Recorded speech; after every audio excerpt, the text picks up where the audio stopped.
Hey guys, welcome to the TAS Morning Show. Today we're here with an absolutely inspirational woman. She was the first female dean at an esteemed college here in Oman, but she stepped down and she's on to bigger challenges. Please welcome Ms. Yasmeen Al Bulushi. Ms. Yasmeen, thank you for being here. Thank you. I've heard so much about you, and it's actually good to see you in person. So thank you for being here. So Ms. Yasmeen, so you've been in the education sector for more than 20 years now. Yes. And you have made a major shift in your profession. Can you run us through your journey a little bit? Did you always think you would be, an educator? Did you think you would be where you are today? Was that always in the books? Yeah, first of all, thank you so much for the interview and the invitation and being here. Well, if I start with my life, I never thought I would be in the education system, and I always wanted to be an architect. Okay. And unfortunately, the year I joined the college, female were not allowed. So I had to make a decision to shift to another major in the university. And I quite like languages, so I selected English language teaching, and this is how I stepped into the education as a first step. I never thought that it will be a journey for life. And my whole journey started there. Started with school, in fact. I started as a school teacher. But down the line, 2 years, I felt I don't fit in here with kids. I'm more connected with adults, mature people. I started searching for an opportunity, and that led me to Institute of Banking. So I started working as a part-timer there for 3 years, during which I continued teaching in the schools in the morning. But then I was doing my master as well, and I was in the first batch selected to do the master in the SQU. And after finishing that, only I dived completely to the higher education and joined what is known currently as the College of Banking and Financial Study. Being there for 18 years, I felt time to move on, and that was the time when I was appointed as the first dean for Muscat College. Lovely. And and then after 2 years, I thought, looking for another challenge. I'm looking for other journey to take, and maybe out of the higher education zone. And this is how I came across national project, and I was called to take care of a national project in Oman for leadership. It's called I'timad, and it was designed in a way to empower and upskill Omanis to take leadership position in the middle and senior position in the private sector. And then we had the decree for the Royal Academy of Management, and I'timad became one of the projects, and I was given the responsibility of another project, which is very similar to I'timad for the middle management, but in the public sector. Okay. So currently handling both projects for the private sector and the public sector in Oman. That's awesome. Now, so you've, again, I forgot to mention this, but we have the chairman of Knowledge Oman. I haven't congratulated you, so congratulations on landing that. Thank you. Now, what are your plans? So you've stepped down from the academic sector. What are your plans for Knowledge Oman? Future plans? Anything you have in mind? First of all, I have to say that I'm stepping into a big shoe of a legendary leader who established Knowledge Oman. Absolutely. And made it a very big brand, very known platform. People look at him and his team as inspirational team. They have done fabulous job in the past 14 years. No doubt. I was one of the people who were admiring their work, watching, participating when needed. But I was always admiring what they are doing, and it's such an honor to be trusted, to be thought of, somebody who can step and join the team. And take this position. I think that comes with a lot of respect and trust. Definitely. And I'm truly honored to take the lead of this organization, of course with the help of the whole team. No one can do it better, honestly. I've just spoken to you for a bit, but I can see that you're absolutely knowledgeable. So I think you are the complete right person for the job. So Mr. Tariq has done a good job in selecting his candidate. But honestly, the job of the chairman, comparatively to the work of the team, is much easier.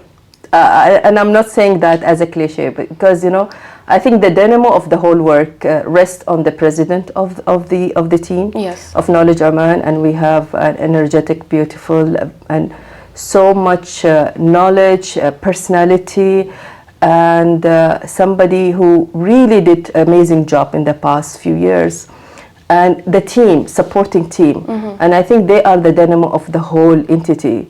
I think the chairman job will be more of a leading, more of a guiding, more of a mentor kind of a job. So I think comparatively to what they are doing, my job is much easier than the team job. It is easier, but it's a very hard job. Like leading a team, and a huge team at that, it's not an easy feat.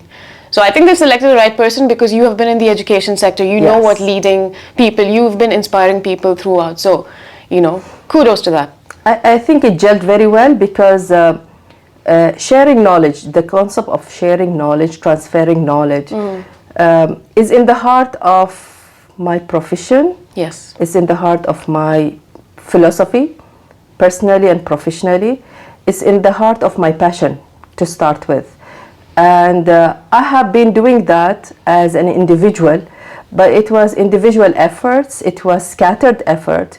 And now I can see with Knowledge Oman that clapping the hand with a great team and doing it at a platform already established and already doing amazing job for the community in terms of sharing knowledge, in terms of supporting the society.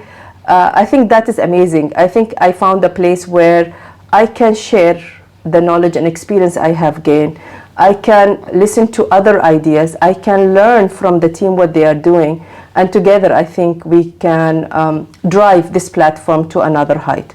And of course, our dear chairman, ex-chairman, he calls himself ex-chairman, but he promised, and he's always there to support. And I don't think Knowledge Oman can move on without Tariq Barwani will be there. Oh, yeah. So he will be still with the team as an advisor, and we are forming kind of a board where, of course, we can't do without his guidance. He is a person who believed in this platform when he established it 14 years ago with another purpose, which was sharing knowledge about technology, which he is a guru in it. But then the idea of why technology only, why not different disciplines, different part of the society, going beyond that, not only knowledge sharing, is also supporting society. I mean, we have seen a lot of campaign they have done for the society, supporting them, helping them. And I think that is amazing because that's part of the knowledge, but it's indirect knowledge and it's part of connecting with the society. Definitely. So this is why I really admire the work they have done, and I hope we can take it to other height, but with the support with everyone there. Definitely. It's a very empowering thing that you guys, you've been, empowering all the complete society. So that's a brilliant thing that you're doing. Now, where do you see Knowledge Oman in the next, say, 5 years? I'm confident that, I mean, I met the team recently, and of course I met the president and Tariq. Tariq, I know him for a few years, and I met the president last few months as well. And I think looking at the amazing ideas they have already now, the sky is the limit. Yeah, absolutely. I'm sure that in 5 years we will be doing amazing job. We have more recognition in the society, people looking at it as a platform to benchmark, and we inspire to do more inspirational work in the society.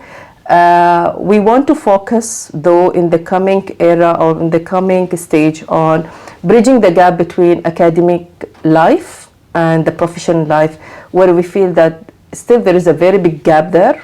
Okay. And a lot of young people need to understand and be equipped with a lot of competencies, skills, need to meet people who can inspire them, need to meet people who can guide them, need people who can enlighten them and bridge their knowledge and make it transferable.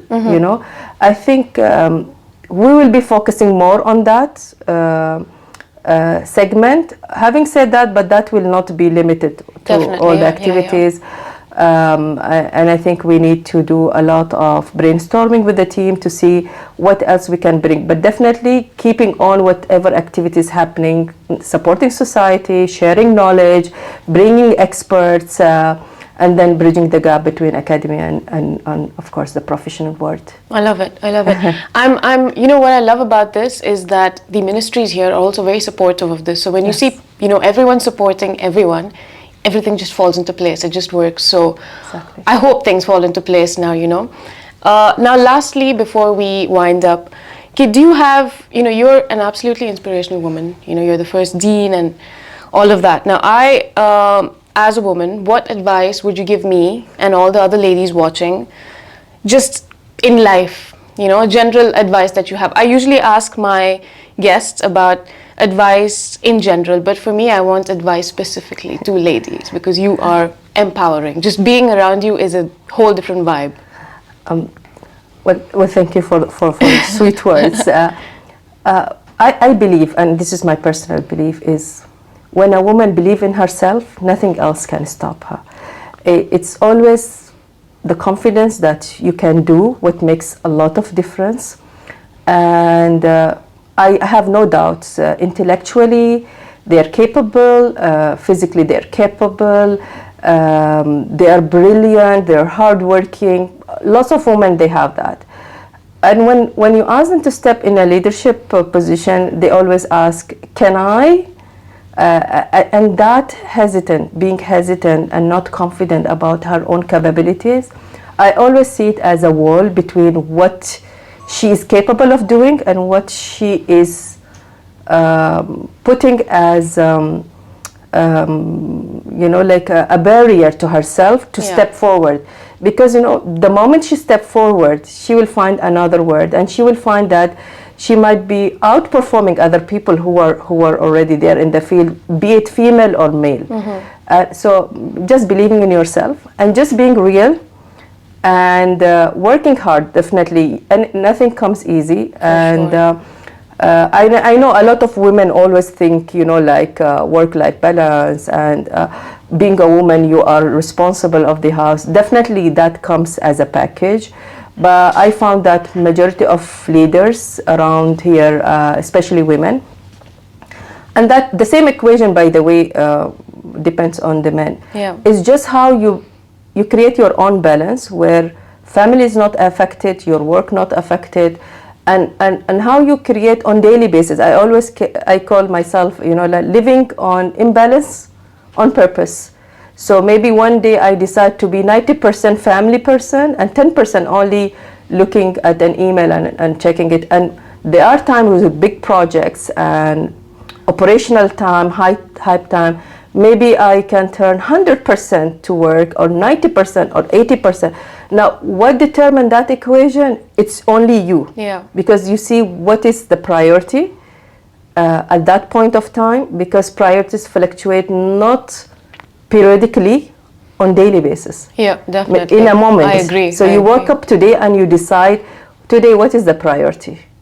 Accordingly, like today it's Friday. I know that we had this commitment, but I know that 80% of my day I already committed to the family front. That kind of equation, a woman can only create it for herself. And once she creates it, she becomes more empowered because she knows, okay, priorities. So the whole concept of guilt goes out of the window. This is great advice. I'm loving this already. It goes out of the window because the moment you create it, okay, today this is the priority, but tomorrow it might shift. So the guilt itself get confused and jump out of the window. So I would say that just believing in yourself, working hard, and making sure that you can do. Thank you so much for those wise words. I will definitely take that and apply it to my life.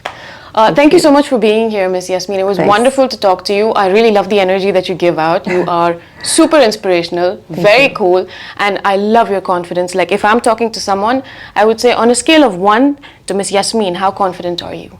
That's how confident you are, and I aspire to have your level of confidence. Thank you so much for being here. Thank you so much. Thank you. It was lovely. Thank you for watching the TAS Morning Show. Follow the Arabian Stories for the latest updates.